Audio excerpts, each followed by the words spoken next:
Kuna Mungu hakukuwa mjinga akasema ukiwa tajiri atakupea mtoto mmoja, na maskini ukipinduka mimba, unapinduka mimba, unapinduka mimba.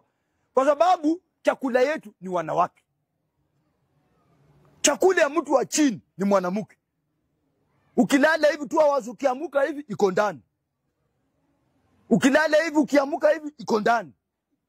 Tajiri yeye hana haja ya mwanamke. Na ndio unaona sisi tunakula mabibi ya matajiri. Tunawakula mbaya sana.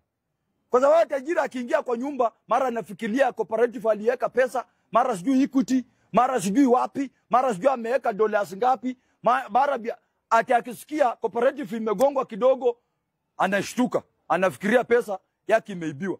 Mimi hata sina kwa account ya M-Pesa, nagonga kugonga, nikishika nashika 2 hours. Nauma. Ndafikiria nini? Tajiri anafikiria pesa, na tajiri anafikiria ameweka sijui ba wapi, sijui ameweka wapi. Mimi hakuna kitu nafikiria, nafikiria tu kuzaa. Ile nimepata leo ni kule, nisipopata nilale. So, tuko na shida Kenya. Ati mimi nipeane mimba kwa bibi. Bibi abebe mimba miezi 9. Akienda hospitali, amezaa. Tena naenda kununua mtoto 10,000. Ai! Nyinyi hamuoni hii maisha ni ngumu. So, hii serikali imeharibika kila mahali. Upande wa education ni mbaya.